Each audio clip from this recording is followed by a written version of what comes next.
So vision boards, right? They're everywhere you look these days. But are they more than just pretty collages? Like, can they actually help you achieve your goals? It's a question a lot of people are asking. Yeah, for sure.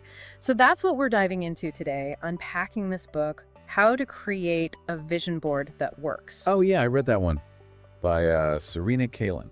That's the one.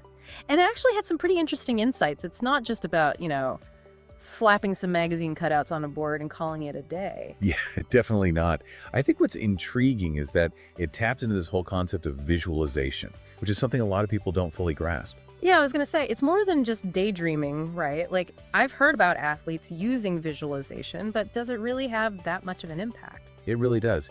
In the book, Kalin talks about how athletes, entrepreneurs, and really high achievers in any field use visualization to mentally rehearse success. It's like creating a mental blueprint for what you want to achieve. So I'm basically prepping my brain for a marathon, even if I'm just picturing it. In a way, yeah. The thing is, our subconscious minds don't always distinguish between what's real and what's imagined, especially when we vividly visualize something. Huh. Okay, so how does that actually work with a vision board, though? Is it really as simple as just gluing some pictures onto a board and, hoping for the best?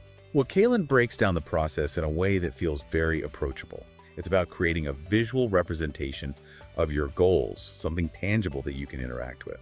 She talks about gathering your supplies, a board, scissors, glue, and most importantly, a list of your goals. So not just grabbing the first glossy magazine I can find. It's less about finding the perfect images and more about choosing visuals that evoke a strong positive emotion in you. So, for example, if your goal is to travel the world, you're not just going to put a picture of a random beach.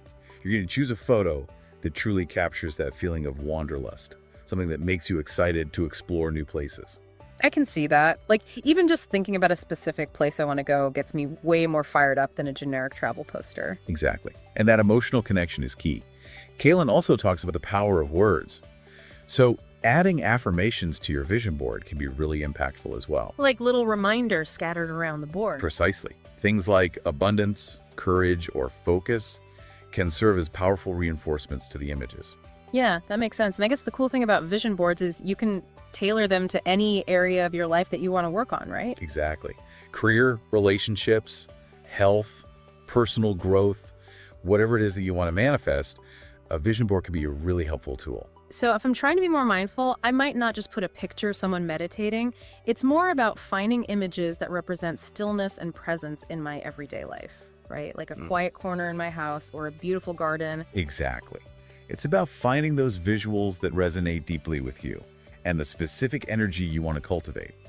Because ultimately, this board is for you.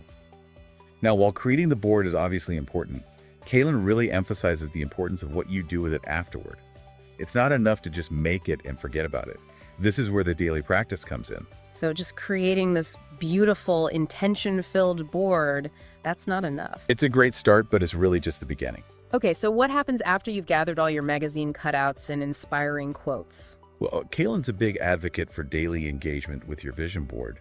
She suggests putting it somewhere you'll see it often, like your workspace or even on your fridge. So you're constantly reminded of your goals. Exactly. And it's not just about glancing at it and passing. It's about taking a few minutes each day to really engage with it, to visualize yourself living those goals, feeling those emotions. So if my vision board has a picture of me giving a presentation confidently, I shouldn't just be like, oh, there I am being confident. It's more about actually stepping into that feeling, almost as if I'm already there. You got it. It's like you're giving your subconscious mind a preview of what's to come. And Kalin even suggests incorporating affirmations or short visualizations into your daily routine too. Let's say your goal is to write a book. You might spend a few minutes each morning visualizing yourself writing effortlessly, feeling the satisfaction of completing a chapter. It's like method acting, but instead of becoming a character, you're stepping into your best self, basically. That's a great way to put it.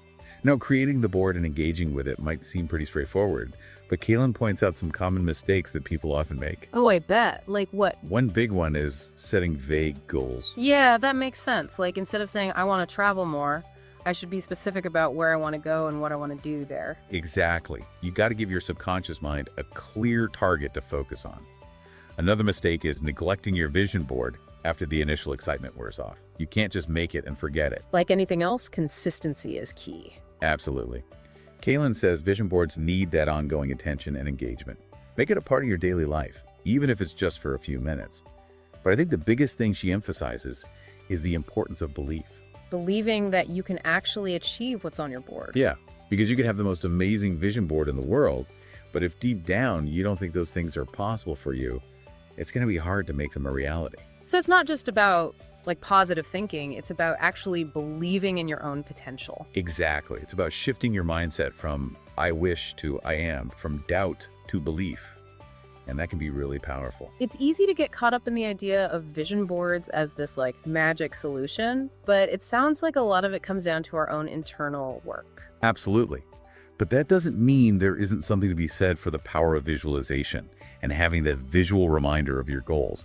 In fact, Kaylin shares some pretty incredible anecdotes about people who've seen amazing results from using vision boards. Okay, now you've got to share. Give me some of those inspiring stories. Well, one that sticks out is about this woman who was feeling really stuck in her career. She created this vision board filled with images that represented her dream job, like a collaborative team, creative projects, and even a picture of herself leading a meeting looking super confident. And did it work? Within a year, she landed a new job that ticked all the boxes. And it wasn't just about the job itself. She said she noticed a change in her own energy and confidence, which she thinks played a big role in attracting that opportunity. So the vision board was like this catalyst, not just for manifesting the external stuff, but also for like her own internal growth. Exactly. And that's something you see in a lot of these success stories Kaylin shares. Vision boards aren't about magic. They're about aligning your intentions with inspired action. The board is like a visual reminder of what's possible when you combine that focused intention with effort. So it's about harnessing the power of our minds to create our own reality. But it's not all about material things, right? It's not just about getting that dream job or making $1 million. Not at all. Yeah. Kaylin actually highlights how vision boards can be really powerful for personal growth and transformation too. She talks about people using them to overcome limiting beliefs, cultivate healthier habits, even deepen their relationships. Wow, so it can really impact all areas of your life. But with so much focus on the positive, are there any downsides? Anything we should be wary of? Like, what if you become too fixated on those images and it leads to disappointment if things don't work out exactly as planned? So too fixated on the board, possible downside. Yeah, it's definitely something to be mindful of. It's easy to get caught up in the excitement of creating this vision, but it's important to remember that life is unpredictable. And a vision board isn't some kind of like magical guarantee. Right. It's more like a tool to help you focus your energy and intentions, but it can't control the universe. So yeah, I think it's important to be flexible and not get too attached to specific outcomes. That makes sense. Like, what if some of the things on my board take longer to manifest, or maybe they even lead me down a different path than I expected? Exactly. It's all part of the journey, right? Yeah. I mean, think about it. Sometimes the things we think we want most aren't actually what's best for us in the long run. Or maybe we realize we want something even better. Precisely. So it's about trusting the process and being open to those unexpected twists and turns. And that can be tough, but it's where the real growth happens. That's a good point. It's like the vision board is there to guide you, but it's not set in stone. You have to be willing to adapt and adjust along the way. Absolutely. And I think that's something Kaylin really emphasizes in the book. It's about finding that balance between having a clear vision and also being open to the unexpected. Because ultimately it's about the journey, not just the destination, right? Exactly. It's about enjoying the ride and trusting that you'll end up exactly where you're supposed to be. Well said. So as we wrap up here, is there any final thought Kaylin leaves us with in terms of vision boards and, making our dreams a reality?